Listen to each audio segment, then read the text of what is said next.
I spent nearly 3 decades building a bridge between the company and its clients, and now, in less than 10 minutes, all I have is an envelope containing a termination letter. A clean, cold severance. As if I were nothing more than a number on the payroll. An expense to be cut. Victoria, today is your last day. The words came from across the sleek conference table, spoken in a tone devoid of any emotion. The speaker was Ethan Carter, the new managing partner of Lockwood and Barnett Consulting, a polished man with a calculated demeanor who saw people as mere pawns to be replaced. I stared at him, trying to process what I had just heard. It felt like an invisible dagger had been plunged straight into my back. I took a deep breath, keeping my voice steady. Was this decision thoroughly discussed? Ethan tilted his head slightly, his cold eyes full of calculation. The leadership team reached a consensus. The client relations department is being restructured to align with our new direction. We appreciate your contributions over the past 27 years. But, I'm no longer part of your plan, am I? I cut him off, unwilling to hear more corporate platitudes. Ethan shrugged, not even bothering to deny it.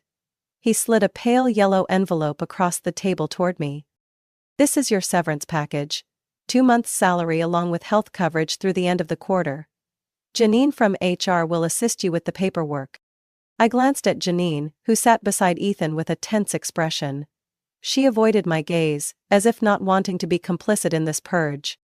2 months' salary? A pitiful sum for nearly 3 decades of dedication, for the sleepless nights spent strategizing, for the times I saved contracts that were on the verge of slipping into competitors' hands. I swallowed the surge of anger rising in my throat. Does Mr. Lockwood know about this? Ethan clenched his jaw.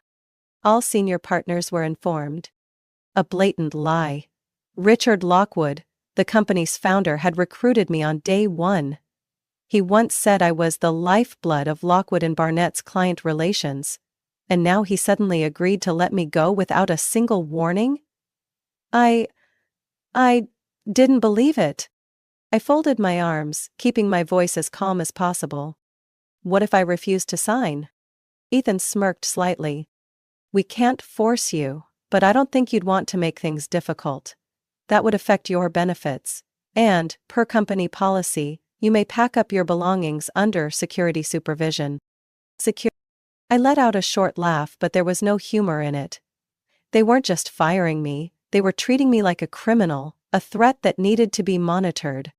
I looked down at the envelope in front of me. 2 months' pay, and an insult.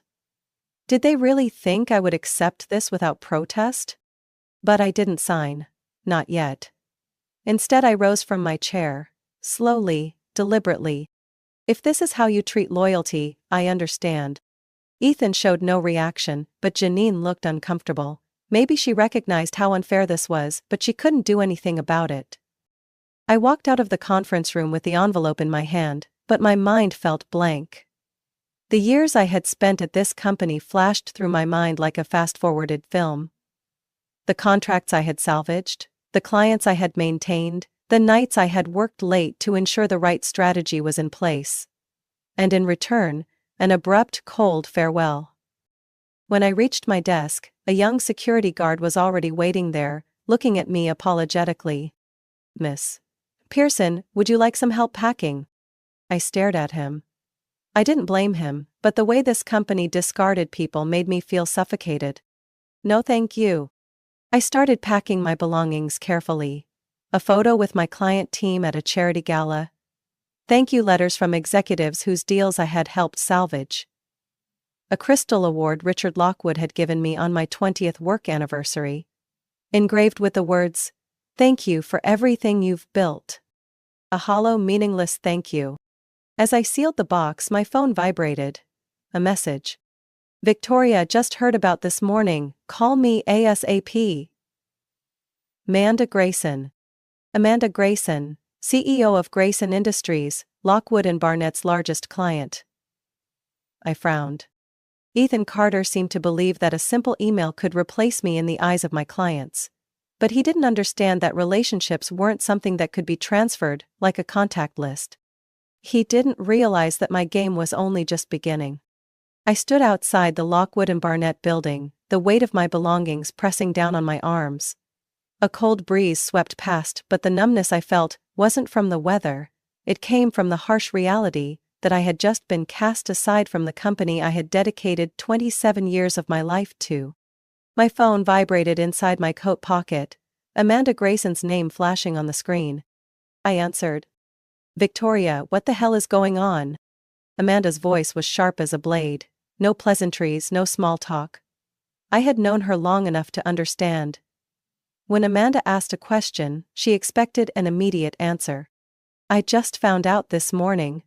Ethan Carter fired me under the excuse of restructuring." There was a brief silence before Amanda snapped. "Are they out of their minds? Do they think I'll accept some clueless idiot handling my contract?" I could picture her face. Piercing blue eyes, clenched jaw. One hand gripping the desk as if ready to flip it over. "Who's replacing you?" "I'm not sure, probably one of the junior associates."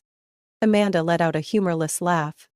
"A junior associate? Jesus, Victoria, you're the only person I trust at that firm. You know how to handle complex issues, you know how to negotiate contracts with legal, and most importantly, you understand our needs. No one else can do that." I knew that. But Ethan Carter didn't. "I need to see you," Amanda continued. "Send me your location, I'll be there." Before I could respond, my screen lit up with another incoming call. Brandon Hale, CEO of Sterling Technologies, one of the firm's most critical clients. I stared at the screen. Ethan Carter had made a grave mistake. 30 minutes later, I was sitting in a small cafe downtown. Across from me, Amanda Grayson placed her cappuccino on the table with more force than necessary, her anger still simmering. "I can't believe they pulled this kind of stupidity. Do you realize we just renewed a 3-year contract with Lockwood and Barnett solely because you were overseeing it?" I nodded. A deal worth nearly $5 million per year, one of the largest contracts I had ever negotiated. "Do you know what I'm going to do, Victoria?" Amanda arched a brow. "I'm calling Ethan right now and telling him that if you don't come back, I'll be reevaluating our contract immediately." I shook my head. "Amanda, I appreciate that, but Ethan won't care. He thinks I can be replaced easily." "Then he's an idiot." "He is, but he'll realize his mistake soon enough." Amanda narrowed her eyes, as if trying to figure out what I was planning. Before she could ask, my phone vibrated again. A message from Brandon Hale. "Victoria, heard about this morning, we need to talk. Call me when you can." And it didn't stop there. A second later, an email from Derek Vaughn, CFO of Westbridge Manufacturing, another longtime client. "Hi Victoria, just heard you're no longer with Lockwood and Barnett. Can we talk? I have some things to discuss." I looked at my screen, feeling my pulse quicken. Amanda watched me, then smirked knowingly. "This is just the beginning, isn't it?" She leaned forward. "Ethan Carter doesn't realize he just set off a ticking time bomb." I smiled. "Let's see how he handles the fallout." The next morning, as I was getting ready to leave my apartment for a meeting with one of my clients, an unknown number appeared on my screen. "Victoria Pearson, correct? This is Michael Forrester from the Boston Business Journal." I frowned. "How can I help you?" "We're investigating the leadership changes at Lockwood and Barnett Consulting. I have information that several major clients are reconsidering their contracts following your departure. Do you have any comments on this?" I smiled slightly, knowing I needed to be careful. "I have no comments on Lockwood and Barnett's internal decisions." "What about the fact that key clients are now demanding contract reviews after your termination?" he pressed. I knew exactly how to answer. "I can't control my clients' decisions, but I believe business relationships aren't just built on contracts, they're built on trust. And when trust is broken, consequences follow naturally." "What are your next plans?" I paused, glancing out the window where the morning sunlight was filtering through the skyscrapers. "Wait and see." I hung up. Amanda was right. Ethan Carter didn't realize he had just destroyed his own career. And I didn't have to do a thing, my clients were doing it for me. 3 days after leaving Lockwood and Barnett, my phone hadn't stopped ringing. News of my termination had spread across the consulting industry, and the aftershocks were becoming increasingly clear. Clients were demanding contract reviews, some even suspending their partnerships indefinitely. I knew Ethan Carter was scrambling to contain the situation. But that wasn't my problem anymore. This morning, just as I poured my first cup of coffee, my phone screen lit up with a name that made me pause. Richard Lockwood. I set my cup down, staring at the name. The founder of Lockwood and Barnett, the man who had hired me on day one. Yet when Ethan Carter decided to fire me, he hadn't intervened. I answered the call. Victoria? Richard's voice carried a trace of exhaustion, though he maintained his usual composed tone. I just got back from London and heard about what happened. I never approved this decision. I remained silent for a moment. A part of me wanted to believe him, another part did not. So you called to apologize? I kept my tone neutral. Richard sighed. I called to make things right. I want you to come back. I let out a quiet laugh, devoid of any satisfaction. Come back? So I can be tossed aside again the next time Ethan needs a restructuring? No, thank you. Ethan overstepped. I'm working to regain control. Our major clients are panicking. Many are threatening to pull their contracts. They want you, not anyone else. You, Victoria. I folded my arms, leaning back in my chair. So you don't actually want me back because I matter, you want me back because the company is collapsing. A long silence stretched across the line. I don't deny that we need you. But I also know I let this situation go too far. If I had been here, this wouldn't have happened. But it did happen. I emphasized every word. I was thrown out in the most humiliating way possible. You didn't stop it. And now that the company is falling apart, you expect me to come back and clean up the mess? Richard struggled to keep his voice steady. I understand your frustration. But let me make it up to you. I'll create a new position for you, Chief Executive of Client Relations, reporting directly to me, bypassing Ethan. Higher salary, more autonomy. It was a compelling offer. But I didn't respond immediately. I had learned an important lesson. Loyalty is the easiest thing to discard when it no longer serves someone else's interests. I need time to think. Don't take too long, Victoria. The company can't afford to lose more clients. I ended the call without making any promises. 3 hours later, I was sitting in the office of Elliott & Co., one of Lockwood and Barnett's top competitors. Across from me, Melissa Reed, the company's head of HR, placed a contract on the table. We're very interested in having you on our team, Victoria. I skimmed through the contract, my brow lifting slightly at the figure. Twice my previous salary. Melissa smiled at my reaction. We know you have options. But consider this. If you go back to Lockwood and Barnett, you'll be fighting against a system that already betrayed you once. Here, you'll be working with people who truly value what you bring to the table. She wasn't wrong. Before I could respond, my phone vibrated again. A message from Michael Harris, CEO of Blackwell Consulting. Victoria, I have an interesting offer for you. Meet me tonight? I set my phone down and looked at Melissa. I can't make a decision just yet, but I'll give it serious thought. She nodded, unsurprised. I understand. But remember, we don't just want you for your skills. You're the person clients trust. That's something no company can replicate. I left her office with one undeniable truth in mind. I wasn't the one looking for a job. I was the one they all needed. That evening I walked into an upscale restaurant downtown where Michael Harris had reserved a table. Victoria, it's great to see you. He stood up, extending his hand. I took my seat, studying the man in front of me. Michael wasn't one for unnecessary small talk. We want you at Blackwell. He got straight to the point. Why? We're expanding into new markets, and we need someone who can bring in major clients. And given Lockwood and Barnett's current situation, I think you're the one to help us do that. And in return? Michael smiled, sliding an envelope toward me. I opened it and scanned the contents. Double the salary. Equity in the company. Full control to build my own team. I looked up. I'll think about it. Michael tilted his head, his gaze sharp. Victoria, you don't need Lockwood and Barnett, but they need you. You realize that, don't you? I smiled, taking a sip of wine. I knew it all too well. A week after I left Lockwood and Barnett, the company was in chaos. Clients were pulling contracts en masse. The media had started questioning the sudden downfall of a firm that was once a pillar in the consulting industry. I hadn't lifted a finger. Ethan Carter had dug his own grave. That morning, as I sat in a high-end cafe discussing details with Michael Harris from Blackwell Consulting, my phone rang. The name on the screen made me smile slightly. Richard Lockwood. Michael raised an eyebrow. They're desperate now, aren't they? I nodded. And I'm guessing this call is the final offer.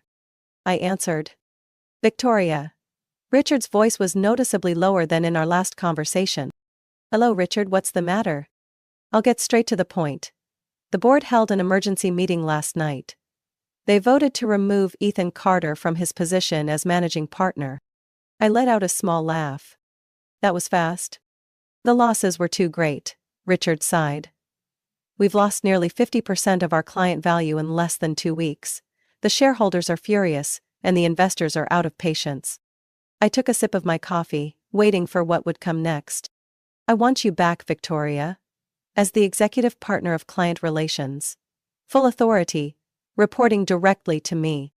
I glanced at Michael, who was watching me with interest. I knew he was waiting to see what I would say. I let Richard sit in silence for a few seconds before responding. I'm sorry, Richard, but I'm not coming back. He was quiet for a long moment. Why? I'm offering you a higher position. Everything you ever wanted. I leaned forward slightly, keeping my tone calm. Because Lockwood and Barnett is no longer the company I believed in. The values I built there have been destroyed. Now it's all about short-term numbers. No one actually cares about the clients anymore. We can change that, Richard tried to reason. We can get the company back on track. Not with a foundation that's already rotten. Silence. I could feel his frustration through the phone. So, this is final? Yes. I'm joining Blackwell Consulting. Richard took a deep breath, as if trying to contain his anger. So, you're choosing to walk away for good? No. I paused before continuing. I'm choosing to move forward. After hanging up, I set my phone down and looked at Michael. They won't last much longer, he remarked. I nodded. Lockwood and Barnett destroyed itself. Now it's time for me to move on. Michael slid an envelope toward me. Your contract, Victoria. Welcome to Blackwell. I opened it, scanning the terms. Partnership rights. Full control over client management. A significant equity stake. Finally, I signed. Michael smiled. What do you think Ethan Carter is doing right now? I let out a quiet laugh. Probably realizing he just made the biggest mistake of his life. 3 months after joining Blackwell Consulting, I sat in my office, looking out over the Boston skyline.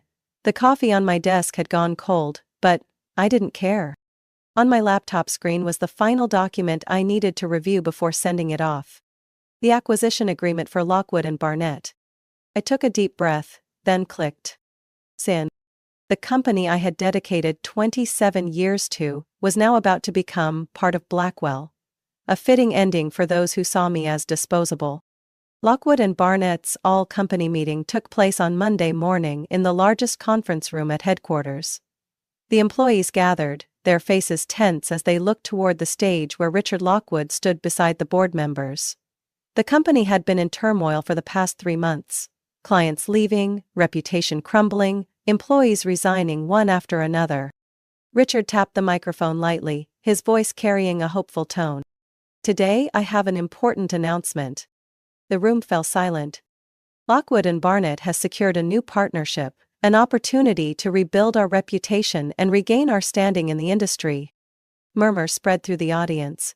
Richard cleared his throat and forced a confident smile. We are pleased to announce that Victoria Pearson will be returning to lead our client relations division. A wave of shocked whispers rippled through the room.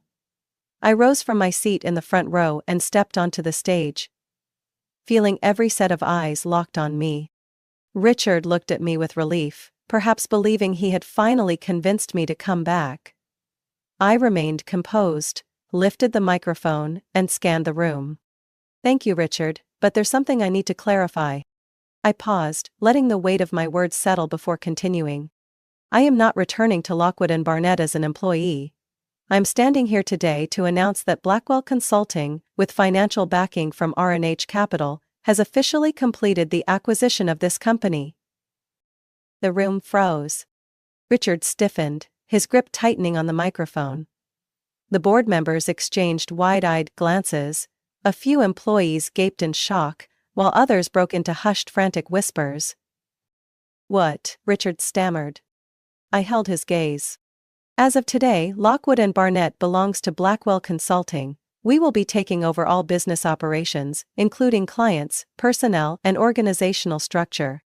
Richard stared at me, struggling to regain his composure. "How long have you been planning this?" I smiled, my voice steady. "Not long.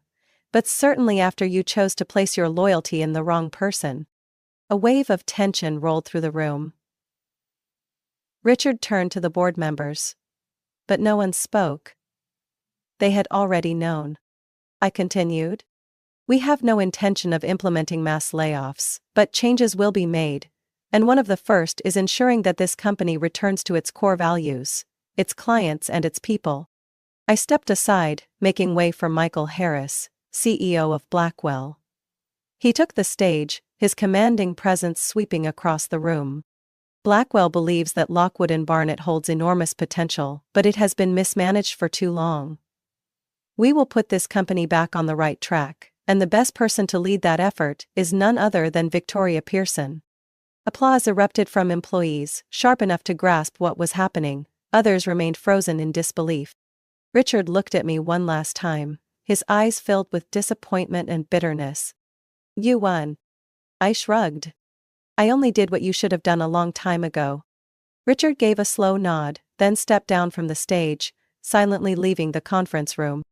The meeting ended and I walked out, met with handshakes, congratulations, and wary glances from former colleagues.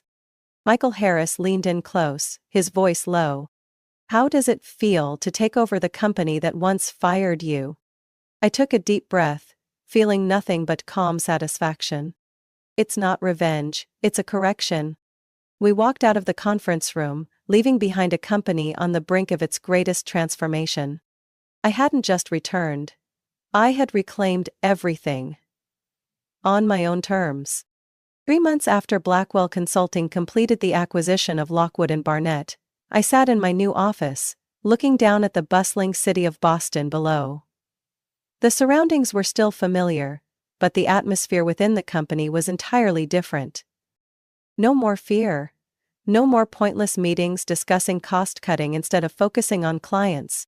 We had retained most of the team, only removing those who no longer aligned with the new direction. And the results spoke for themselves. Clients were returning. The company's reputation was being restored. Revenue was exceeding expectations. I opened a personnel report, scanning the latest updates. Dominic Carter, no longer employed. I smiled slightly. A few weeks ago, Dominic had one final meeting with the board before being removed for good.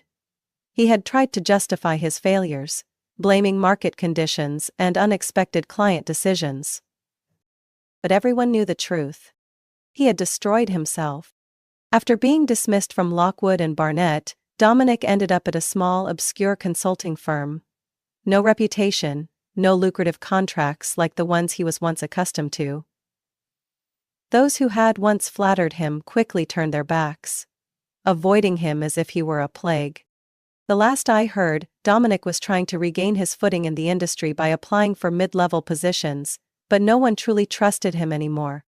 Everything he had built through ruthless decisions, now reduced to dust. And Richard Lockwood? After the shock of that company-wide meeting, he had no choice but to accept a consulting role, without any real power. Blackwell was too smart to discard him outright. After all, he was still a company founder with valuable experience. but he was no longer in control of this firm's future. For the first time in his career, Richard was forced to sit on the sidelines, watching others make the big decisions, without being able to intervene. And the person he now reported to? One morning as I was reviewing a new contract, my assistant stepped in. "Victoria. Mr. Lockwood would like to see you." I nodded, closed my file, and walked into the private conference room. Richard was already seated, looking more worn than before. I pulled out a chair and waited for him to speak. "I have to admit, you played a perfect game." His voice was low. "I did what needed to be done." Richard let out a faint, humorless chuckle. "If I could go back 3 months, I would have done everything differently. I was wrong to trust Dominic. Wrong to think I could control the situation. And I lost you." I said nothing, letting him face the truth on his own. "Finally," I replied.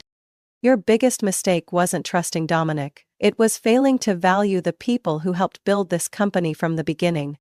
Richard nodded slowly, as if finally understanding what he should have realized long ago. 6 months later, I stepped out of the boardroom alongside Michael Harris, CEO of Blackwell. We had just finalized the quarterly financial report. "Revenue is up 27% compared to last year," Michael said, his voice filled with pride. "And our client retention rate is at 96%. I added. "Not bad for a company that was on the brink of collapse, huh?" I smiled.